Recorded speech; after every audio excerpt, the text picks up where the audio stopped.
Alright, welcome back to the channel. Warhammer Man back in the studio, and today we're going to take a look at a little compilation of HORUS Heresy content. So we've seen some new models, releases over the last few days. Just going to kind of put them all together into one video, kind of take a look, give you guys my opinion, and we will, obviously want to hear some feedback from you as well. If you do enjoy this type of content, make sure to like and subscribe. So, the Faultless Blade duels his way into the HORUS Heresy battlefields.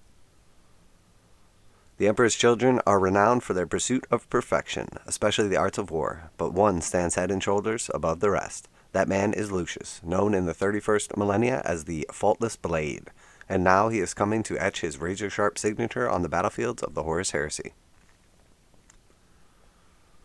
The ambitious captain began to earn a name for himself in the later years of the Great Crusade, gaining a reputation for excellence in the personal combat and for his arrogant, self-serving attitude. As his desire of perfection reached a point of obsession, Lucius fought solely for his own satisfaction, and even came to welcome the HORUS Heresy as an opportunity to test himself against the cream of the other legions. Very nice looking model right here. I know a lot of the complaints from people are on like how eccentric the armor looks and everything on more of the like lately or recent models. But I think it looks really nice. I understand they're supposed to be like a little bit more basic, but especially for character models, I love the additional detail. So let's take a look at him and do a breakdown. So he obviously has his main sword, and then he has a sort of, kind of, I don't know what you would call it, kind of like a cutlassy looking blade. Looks like something the Thousand Sons would carry in his other hand. I really like his gloves. So he has more of a traditional armor on, but then he has like, some thick like leather gloves. Definitely gives it like a little evil touch. And then his face has clearly got a bunch of scars on it. It's got some nice like heraldry on the armor. Really nice looking model overall, honestly. Got to see a couple other angles of him. Oh, apparently we're only getting one. Appropriately, Lucius finds his true calling when challenging enemy characters in the midst of battle, where his duelist edge overwhelms all but the greatest of champions. Following the harrowing events of Istvan V, he was gifted the Blade of the Lyre by Fulgrim, and he wields it almost as effectively as the Primarch himself. This model is resplendent in detail, befitting the 3rd Legion, down to his ornamental artificial armor and studded leather straps. Even his cloak's gold trim is modeled on the miniature.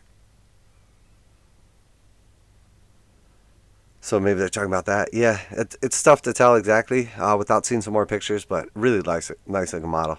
Very, very nice. Very nice. And then next we have a new Warhammer. The HORUS Heresy Heavy Tank rolls out.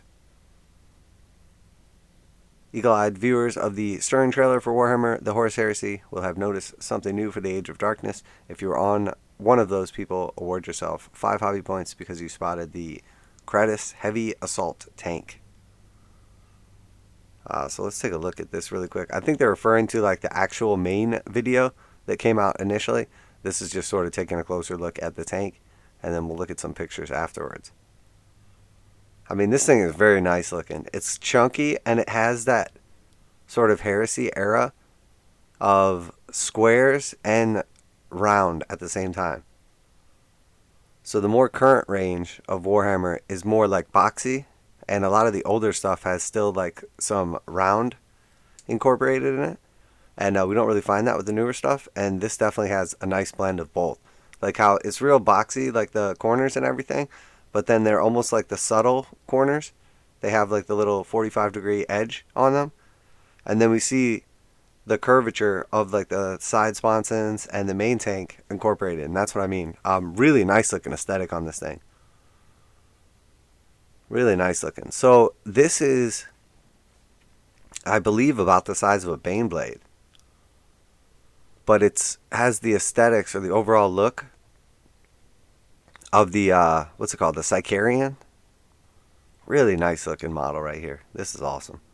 So the Kratos is all but extinct in the 41st millennia, but it was a common sight during the brutal battles of the HORUS Heresy, where every legion would field these armored behemoths as line breakers. So we've obviously seen a bunch of weapon options as well. I mean, this is a really nice looking tank. I mean, the Spartan is okay. It's pretty cool. This is awesome. In terms of hitting power, the Kratos sits between the Sicarian and Fellblade, armed with a massive battle cannon and a Volkite Cardinal or a Melta blast gun. In other words, your choice of huge weapons to kill whichever type of unit might give you the rest of your army problems. But what do these three new guns do? So we'll take a look. So the Kratos battle cannon has three different types of shells, it appears. So it has a 36-inch range, 36-inch range, and then 24-inch range. It has strength 8, AP4, heavy 1, large blast pinning.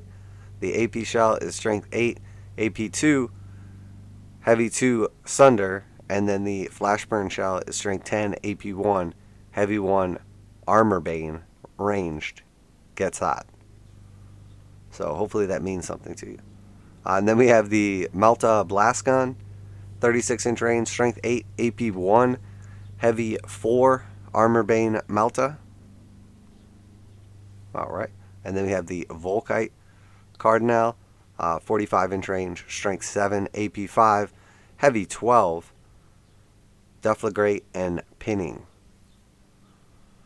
So a bunch of different options, some cool stat profiles there. All the actual options on the model look great. Very, very cool. So we have like the heavy bolters or the Volkites on the side sponsons. I mean, this is awesome. This thing is so cool. The like crazy battering ram on the front. That definitely doesn't have your typical Warhammer aesthetic to it. But again, you know, nice looking. Not saying I don't like it, but yeah, this is a really nice looking tank.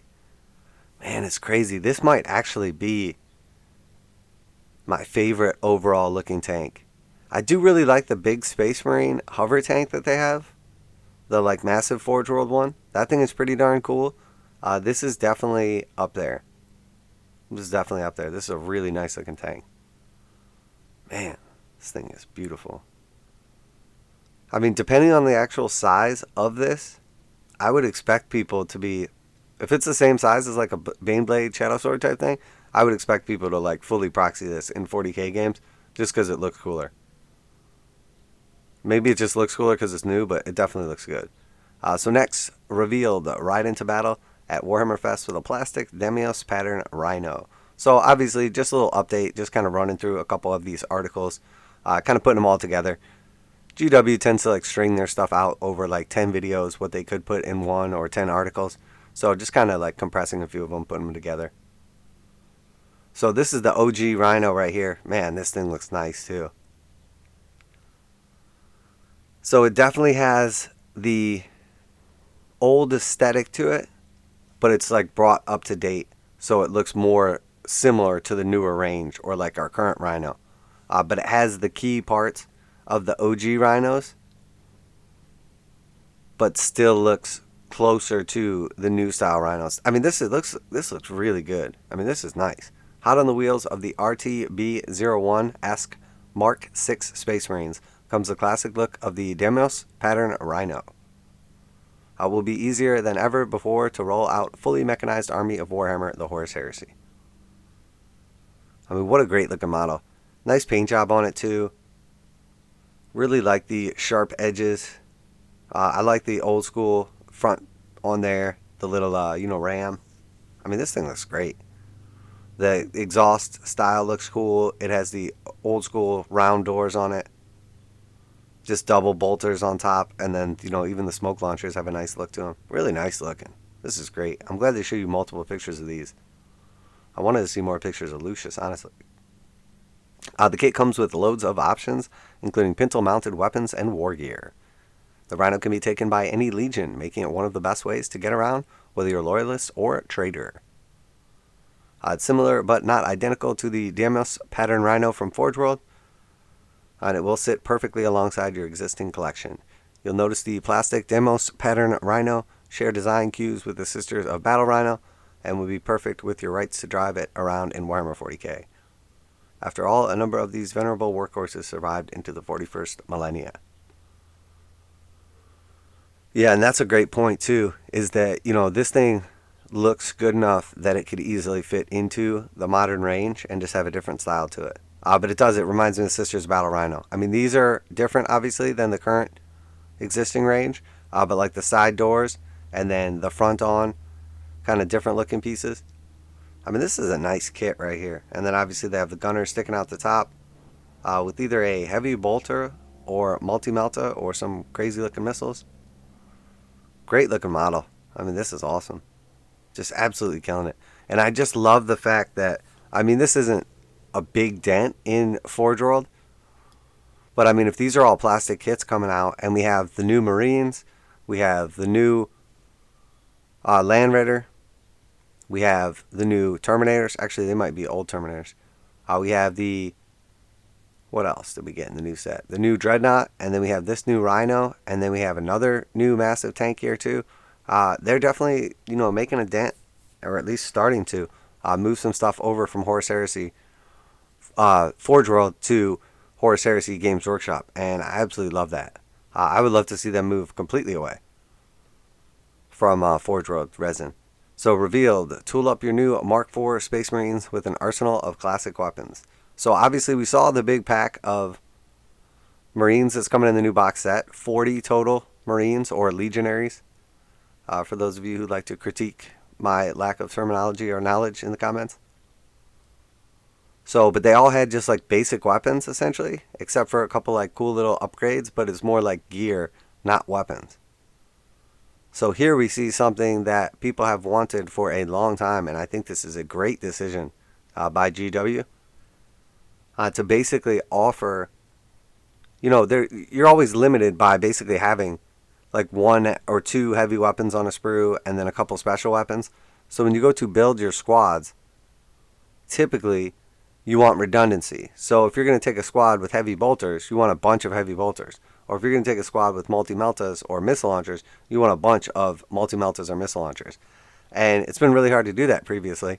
You basically have to either source bits from other people, overpay for them, or 3D print them. So, all those are viable options, sure. But why doesn't the company actually provide them? Well, they do now. So the Mark VI Tactical Squad is one of the most flexible kits ever. It's the linchpin of your army, which you need to claim objectives and win games. And with the addition of the new weapons upgrade kits, you can transform it into Legional Tactical Support Squads or Legional Heavy Support Squads to really bring the hurt.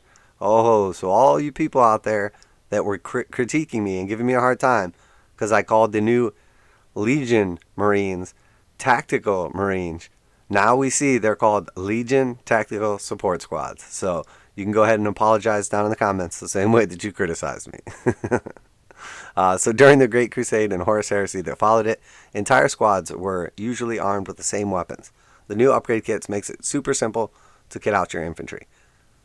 The special weapon upgrade set contains 10 melta guns, 10 plasma guns, 10 Volkite calivers, 10 Volkite chargers, 10 flamers, and 10 rotor cannons. So this is a box of special weapon upgrade set, and it contains 60 total special weapons. So you will never have a shortage of these things again. This is great. This is great. I think this is huge. So obviously we have all the different options right here. Very cool. Again, nice looking aesthetic. I mean, I'm not a huge fan of like how the old plasma guns look compared to the new ones or the flamers, etc. But they fit what they're supposed to, and they look how they're supposed to. The rotary cannon, that's super cool. So we see Chaos like still using those. That like style, but the regular Marines have like gotten away with it, or gotten away from it, and went to assault cannons. Need to kill your enemies from further away. There's an upgrade kit containing 10 heavy bolters and 10 missile launchers. So again, we see another upgrade kit here. This one has... So the last special weapons one had 60 special weapons, and it appears to be the same size box. This one has 20 heavy weapons. 10 and 10 of the missile launchers and heavy bolters. Again, I mean like the super old school style, but brought up to date. They look great. I mean, the Marines look great. The weapons look great. Next we see Prefer Fire, Melta and Plasma weapons. There's an upgrade kit for you. It features 10 plasma cannons, 10 heavy flamers, and 10 multi-meltas. So again, this one has 30 heavy weapons in it. The flamers, the multi-meltas, and the shoulder mount plasma cannon. So again, very cool. The like OG style plasma cannons for sure. But that is weird. And then next there is an upgrade kit with 10 Volkite culverins, 10 las cannons, and 10 autocannons. So we have the Volkite culverins, the autocannon, and the las cannon. So that is definitely interesting. So I don't know how they're going to price these, honestly. There's 30 in this box. There's 30 in this box. And those are all heavy weapons. And then there's only 20 in this box. So you would presume the heavy bolter and missile launcher is going to be much cheaper because it essentially comes with 50% less weapons. And then you look at the special weapons and you get 60 special weapons in this box. Now granted, they're not as big as the heavy weapons are, but at the same time, you get twice as many or 3 times as many as the missile launcher heavy bolters. So I'm really not sure how this is going to work out pricing wise. I imagine in the end it's going to be beneficial because even if you spend, a few bucks on one of these boxes, you're going to have 10 of each of those weapons. And then at that point in time, you can probably swap 10 of the ones you don't use for 10 extras of the ones you do. If you're all about that plasma and you only have 10 plasmas, maybe you can trade your meltas for more plasmas or your plasmas for more meltas or etc. So, very good decision. I think this is great because in the end, I think this is a product that people have wanted for a long time in fantasy or in 40k and Horus Heresy. And I think this is a smart idea to bring it. I would definitely love to see the same type of thing for 40k, like where you can go out and buy for Sisters Battle or Adeptus Sororitas, we can go out and buy 10 multi-meltas in a box. Or, whatever the case may be. For Space Marines, maybe. It's a different situation, though, honestly, because, like, the Devastator Squad has 4 of each of some of the weapons in it. As where, if you buy the Devastator Squad equivalent of Sisters of Battle, you're still only getting 2 multi-meltas. So even if you want to kit out a whole squad, at least for the Devastator Squad, you get like 4 plasma cannons and 4 multi-meltas and 4 grive cannons. As where with the Sisters of Battle, you don't even get the ability to make 4. You're only getting 2. So in order to even build 1, 5, or 10 girl squad with 4 of the same heavy weapons, you have to buy 2 of those squads. And then with like the actual Battle Sister Squad, you can take a multi-melta, but you don't even get a multi-melta in the kit. So if you're trying to put a bunch of multi-meltas in your army, it's hard to do them in like their Devastator Squad equivalents because they're already short. But then on top of that, your basic like sister squads have no multi-meltas. So you have to like make up for that as well. So offering something like this for, Marines and Adeptus Sororitas and some of the other ranges will be huge. Just giving like special and heavy upgrade weapon packs. I really like it. I think that's genius. So you guys let me know what you think down below. What is your favorite new model from the set? You looking forward to more pictures of Lucius as I am? Do you like the new massive tank or the new rhinos floating your boat? Or is it all about the heavy and special weapon upgrades? But that is it for our little Horus Heresy update here. Hopefully we are back up to speed now, and we'll keep an eye out for more stuff. We also saw an announcement from Games Workshop basically saying that the new Horus Heresy box set will be under £200 or $300. Which is pretty shocking, honestly. After the most recent Necromunda release, I was pretty much expecting this probably to be closer to like $350 or $400. If it comes in at, like they said, under $300, so we know what that means, $299 or maybe $295. But that is actually much better than I thought it was going to be. So looks like I will be probably picking up at least one of these, well, probably one of them. I don't know. I'll probably end up just getting rid of the rulebook, but definitely picking up some of these OG Marines, as I do like the overall aesthetic of them. And that massive tank is pretty awesome too. So let me know what you think down below. If you did enjoy today's content on the Horus Heresy, or you're into Warhammer 40,000, Kill Team Necromunda, Age of Sigmar, Warcry, or any other Games Workshop games, even a little D&D in there, make sure to like and subscribe and check out our videos. We do put out at least one every single day. But that's it for today, Warhammer Man Studios. I'm Warhammer Man, and I'm out of here.